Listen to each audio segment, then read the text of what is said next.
International Women's Day 2020.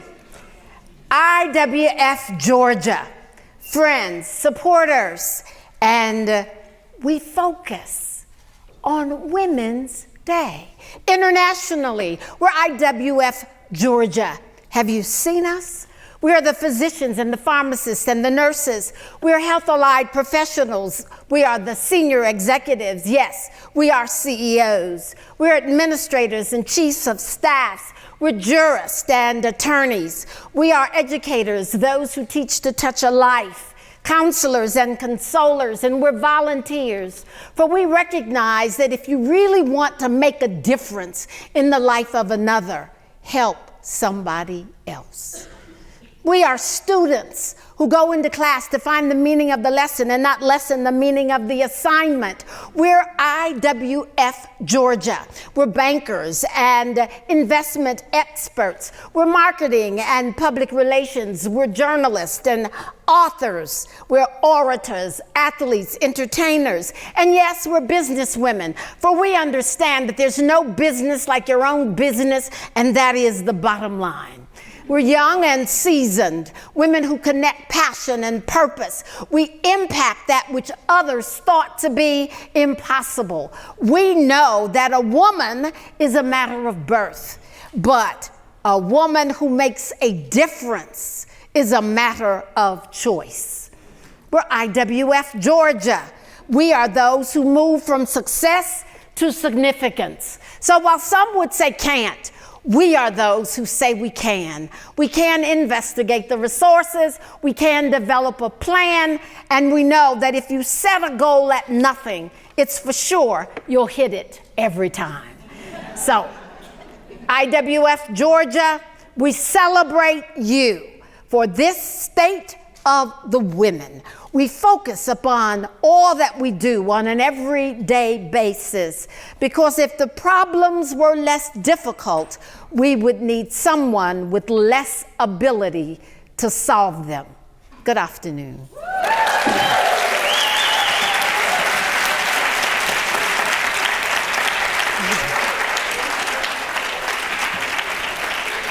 To our madams, presidents, the state of women and our challenge continues. For today, we've learned gender bias continues. That preference, consciously or unconsciously, pervasive biases in hiring and compensation and promotion. As a lawyer, I was senior manager, and all of a sudden I was promoted and promoted and promoted at my agency, and one day I was in charge. And my senior attorney said to me, I'd rather work for a black than work for a female.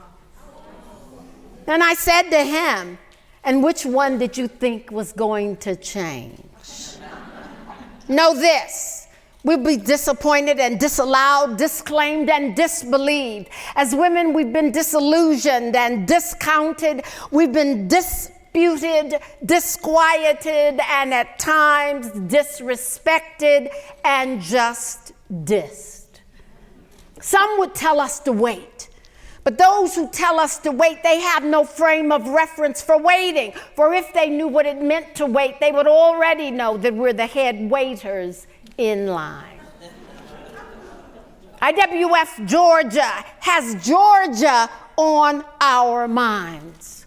Human trafficking, which dehumanizes and takes away individual freedoms, from Atlanta's busiest airport in the world to rural truck stops and rest areas and 9,000 illegal massage parlors, to major events such as the Super Bowl. Atlanta, dubbed as the sex trafficking capital of the U.S., where 300 girls are trafficked monthly and sexually exploited. Homeless and runaways and foster care girls who, with pimps and promises, they come forward thinking more money, better life, and security. 4.8 victims globally, and 3.8 million adults, 1 million children annually. And the United States finds itself first here complying tangentially, minimally with UN protocols, with the United Kingdom and Sweden, Taiwan, Slovenia, and New Zealand. So, IWF Georgia, leadership is not personality, it's performance. Leadership is not effort, it's results. And leaders understand that good intentions will never suffice when a backbone is required. And so health and wellness for the towering and the tiny. We've understood today that health may not be everything, but without it, not much else is going to matter. So love is not what makes the world go round. Love is what makes the ride worthwhile. So our Stacey Abrams said it this way. Remember this, in the darkest moments, when work doesn't seem worth it, and when change seems just out of reach, push through. Push through. Because there's tremendous power. Use it. So it's 2020 and it's AI. It brings risk and rewards. It brings administration and talent acquisition. Robots are now in the workplace, driving a vehicle in a controlled environment. You can ask questions and get answers. Chat boards and ways by which informal speech is interpreted in multi-languages being understood by machines. Business optics and options quickly and comprehensively. Whole contracts are being read. Ambient voice intelligence, shared output, and voila, no more do you have to take notes in a meeting. You can actually listen to who, what, when, where, why. It's AI. Business software teaching us new systems, necessary repairs. All of a sudden, AI products, prices, sizes, and AI will tell us who's in charge of being in charge. It's platforms, mobile apps, and websites, and social medias. This time, it's a battle for the human mind. It's computers at home and in the office. You can shop while you view it. You can save the gas while you renew it. You can punch a program for your preference, because this time, it's a battle for the human mind. There's a challenge. Is there bias? Is it implicit? Are women and gender concerns, age and stage a part of the AI reality? And does it bring a threat to job security? What shall we do with what we know? We know we're next in line. We know it's on us to identify and create and advocate and initiate and, yes, to legislate. We need that clarion call for IWF Georgia, women to say what they mean and mean what they say. Women to not only lecture by an example, but to set an example. And so, a lot of my work is in Africa, on the continent, and there's a phrase there, Ibe-Iye, say that, Ibe-Iye. It means things are going to get better. How do I know? Because there are 286 million in the United States, but 140 million are retired. And that leaves 133 million to do the work, but 85 million are in schools. They've learned that the sea will not see them through.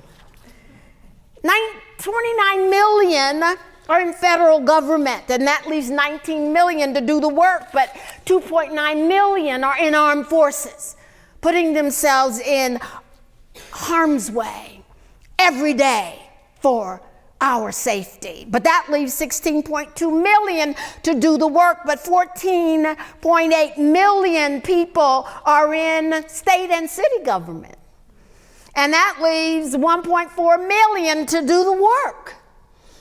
But then over 188,000 are in hospitals. And that leaves 1.2 million to do the work, but way over 1.2 million are in prison. So that leaves two people. You and me. To do the work. To do the work. To do the work. IWF, Georgia. Leanne Womack gives us our dismissal. I hope you never lose your sense of wonder. And you get your fill to eat, but always keep that hunger. May you never take one single breath for granted. God forbid, or ever leave with empty-handed. I hope you still feel small when you stand beside the ocean. And whenever one door closes, I hope one more door opens.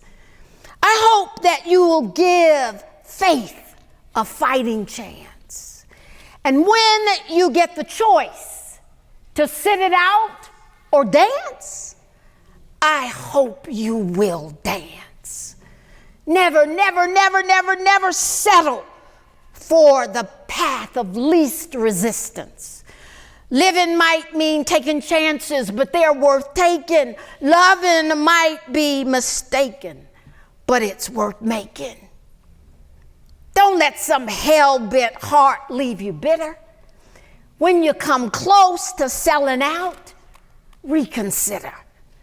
Give the heavens above more than just a passing glance. And if you get the choice to sit it out or dance, I hope you will dance. In this inaugural, Braley reminds us, if you want a thing bad enough, to go out and fight for it, to work day and night for it, to give your time and your peace and your sleep for it. If gladly you'll sweat for it and fret for it and plan for it. If you'll simply go after that thing that you want with all of your capacity, strength and sagacity, faith, hope and confidence and stern pertinacity. If neither cold nor famine nor gaunt nor sickness nor pain of body or brain, if none of those things can keep you away from that thing that you want, if dogged and grim you will besiege and beset it, surely you will get it.